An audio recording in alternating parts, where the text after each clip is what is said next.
Does it feel almost impossible to communicate your intimacy needs with your man?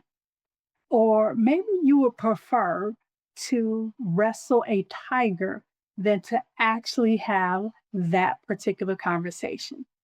Maybe you're having sex and it feels routine. And maybe not so great. Maybe it feels mildly good. I'm not sure. So here's what I want you to know. Most of us were not taught how to communicate our intimacy needs with others. This is what we were taught. We were taught to be polite, to be pleasing, especially women, to be pleasing, polite, and to not hurt other people's feelings. And even sometimes we were taught to completely ignore what we want in place or in favor of what someone else's want. This is the way women are socially conditioned. And that is not your fault. It's not my fault. Even today, even as an intimacy and relationship coach, I find myself and I have to catch myself going back to some of this old patterning and this old program. Okay. So that's okay. So in today's episode, I'm sharing with you 8 ways or signs that you are not actually communicating your intimacy needs with your partner. And more importantly, I am going to share you what you can do instead. Okay. So, 8 signs you're not actually communicating your intimacy needs with your partner and what you can do instead. Okay. So, I want to just get right into it. So, let's talk about it. Number one sign that you're not actually communicating your intimacy needs with your partner. You expect him just to know. You think because you care about each other, you love each other, he's going to automatically know what you desire, what you need. You think, okay, if he loves me, he would know. I'm not sure why we tend to think that, but because it doesn't make, in my mind at least, logical sense. Our men, our partners, they are not mind readers.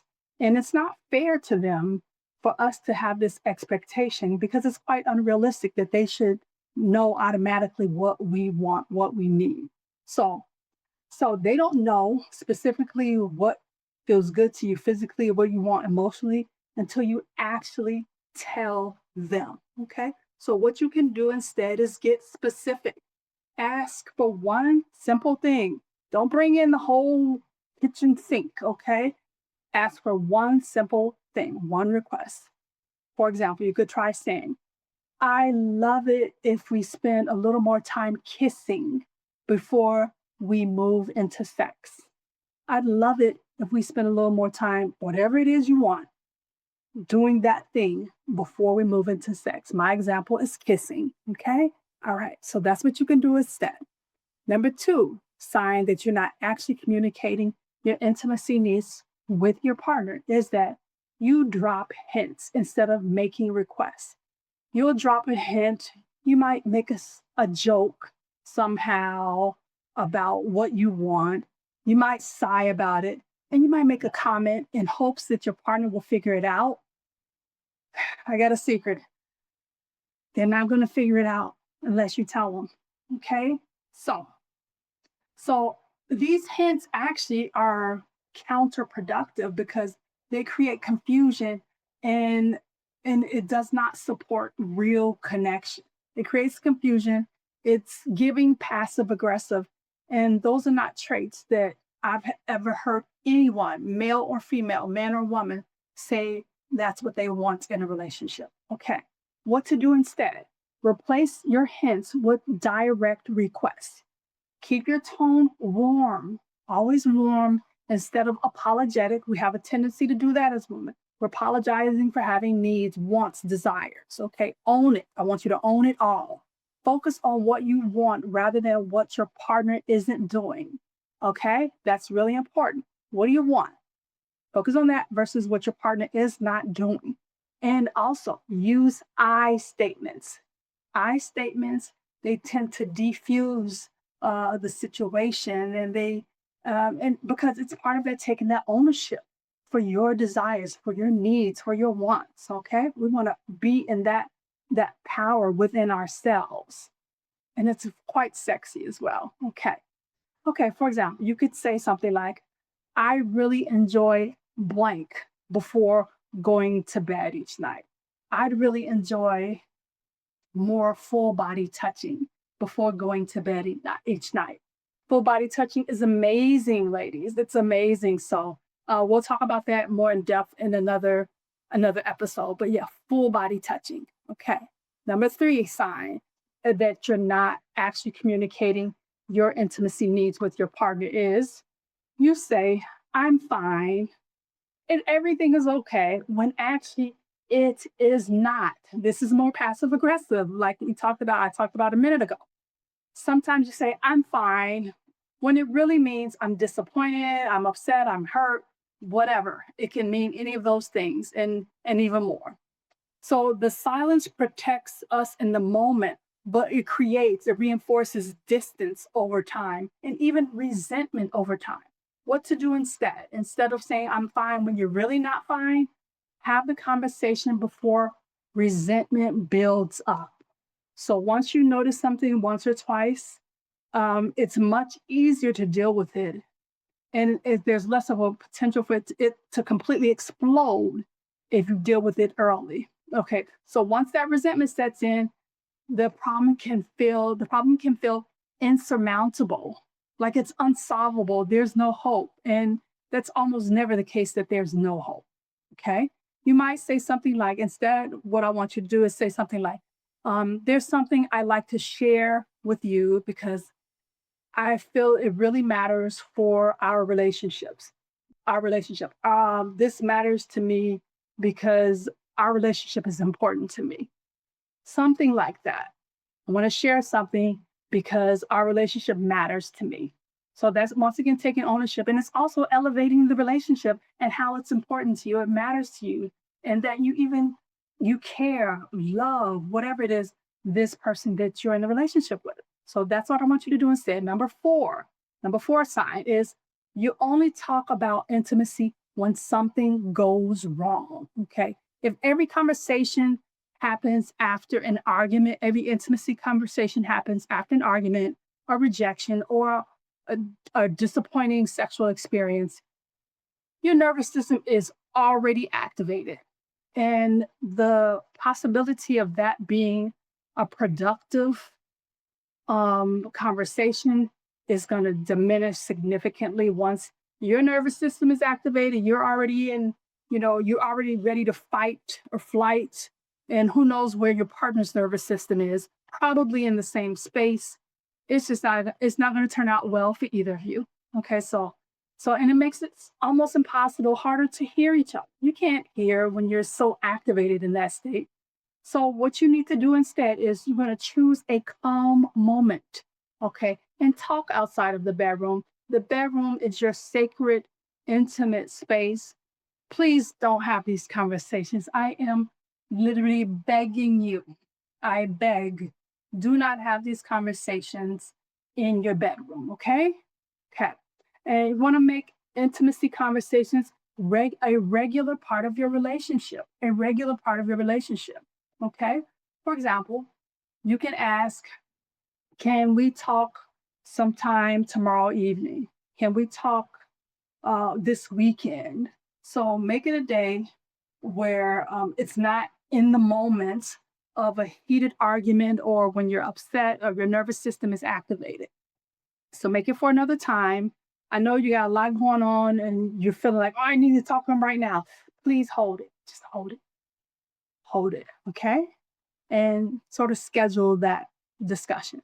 Number five sign that you're not actually communicating your intimacy needs with your partner is you focus on what's wrong instead of what you want. Okay, thinking about what's wrong with this relationship, what's wrong with our intimacy instead of what would I like for the intimacy to be like? What do I want to feel? What do I want to experience? Let's remove that focus onto what you want to experience, feel, what you want the relationship to be like, how that intimacy, what are the qualities of the intimacy that you want? So you got criticism sounds like you always, you never. First of all, that's almost impossible to say, oh, you always do this or you never do that. And it's just very counterproductive, and it's not going to get you what you want. Okay. Okay. So, what I want to invite you to do is give a request. And a request sounds very different. Okay. You're going to use I statements. Remember taking that ownership, having that confidence, and being vulnerable. That's actually a way to be very vulnerable with your partner too. And most partners, when they see that you're being vulnerable and open, it makes them feel very tender towards you as well. Okay. All right. So instead of saying something like, "You never touch me," you can say something like, "I feel very loved or connected with you if we cuddle for a few moments each morning before we get out of bed." Okay. So I feel I feel more loved and feel it feels good to me if we do blank, blank, blank before we get out of bed. Okay. So that gives your partner something to actually do instead of criticizing and blaming. Okay. You need to give a request, something that your partner can actually do. Number six, you fake pleasure or pretend everything is fine. Faking pleasure. Okay. Yep. I have to be really honest with you all. Yeah, I was good at faking pleasure. I was really good at it, right? And I'm not saying that because I'm proud. It's just the truth, okay? Faking pleasure. So many people fake enjoyment, especially women fake enjoyment because we don't want to hurt our partner's feelings. Unfortunately, your partner keeps repeating what they think you enjoy because you keep faking it. So that's just like creating the problem over and over and over again until it's becoming this big snowball of disappointment and lack of pleasure. And it's so sad. Okay, so what to do instead? And you can do this in the moment during intimacy. You don't have to wait. You're going to offer a gentle guidance in the moment. "Oh, that feels good. I like that. Stay there." Let's see, "Stay there. That feels good. I like that." Yeah, keep going. Something like that, okay? Okay. Or you can get even more specific if you like the pressure of something, of it's, "Oh, this is an important one." Yeah. Go slower. Women, more often than not, they prefer a slower touch. And men, due to the number of factors, excitement, and so on and so forth, they can have a tendency to go a bit at a faster pace than what most women want. So I personally prefer a slow touch, a slower touch. So yeah, you can make that request a little slower, and you just have to watch your tone. You don't command it like you're the captain of over some an army captain over some soldiers. Okay. All right. So communication during intimacy doesn't have to be a long conversation. Okay. So just know that. And you can start with gentle guidance, soft, gentle guidance. Okay. Number seven, you feel guilty for having needs. Okay. Maybe somebody called you needy somewhere along the way, and maybe you think having needs makes you weak or something means something bad about you. But guess what having needs means? Having needs means you're a human being. That's all that that means. And so you don't have to apologize for asking for anything. Your feelings are valid. Your needs are valid. Your emotions, all of that is valid. And that all of that is part of coming, is part of you. So end of bullet point, end of discussion. Okay. So it's all valid. I want you to practice believing this truth. Having needs does not make you needy. Having needs does not make you needy. Okay. So try saying this instead. Instead of apologizing and presenting yourself in a way to your partner that makes you shrink and not feel fully embodied, fully confident. Okay, so you can say something like, "I feel emotionally connected with you um, when I enjoy physical intimacy so much more." Oh, okay, this is it. Try saying, Feeling emotionally connected with you helps me enjoy physical intimacy so much more. Okay, that's the one I want to say. Feeling emotionally connected to you helps me enjoy physical intimacy so much more. That's a great one. I want y'all to remember that one. Okay. All right. And it just helps your partner understand like what are your needs before we even go, because intimacy doesn't just start, at the snap of a fingers when it's actually time for sex. It starts way before that. And it's something that builds throughout the day. It builds over time. Okay. All right. Okay. So number 8. The number 8 sign that you are not actually communicating your intimacy needs with your partner is, and this is probably the most important, is that you don't actually know what you need. You don't actually know what you need. And this is very, very common. Most people cannot communicate their intimacy needs because they haven't taken the time to discover them. They're not sure. Maybe they know a little bit, but the full depth of what you want, desire, need in intimacy, that can be a big old question mark. Okay. Okay. So if you've spent years people pleasing, this is really hard. Or if you've been disconnecting from your body, you definitely may not know what your actual intimacy needs are. Okay. And guess what? That is okay. That is okay. So we have to remember this. We need awareness before communication, because how can you communicate something you don't even know? So this is what we're going to do instead. We're going to do a simple somatic journaling practice. So you may have to rewind. So you're going to need pen and paper. If you're like me, old school, I prefer pen and paper. So I feel more connected to the experience, to the somatic experience when I have a pen and paper and I can use that to write. Some people, hey, maybe you want to use your phone and type it on your phone. This is your choice. Okay. I just told you what works for me. All right. So before we start writing, we're going to take one slow, deep breath. Okay. And you should be in a place where you can have privacy. A closed door is probably best. Someplace where you won't be disturbed. One slow, deep breath. Ah. And as you notice, like I normally do, I sound on the out breath, communicating to my parasympathetic nervous system that it's okay to relax, promoting calmness. Okay. I'm put both feet on the floor. Let me try to do that actually. Put both feet on the floor and notice your body. You're going to notice your body. It's always something I'm going to be inviting you to do, is to notice your body. Okay. Now I have a few prompts that you are going to answer. And let's see what those prompts are. Okay, you're going to notice your body, notice any heat, any sensations. And the first prompt is, when I think about intimacy with my partner, my body feels blank.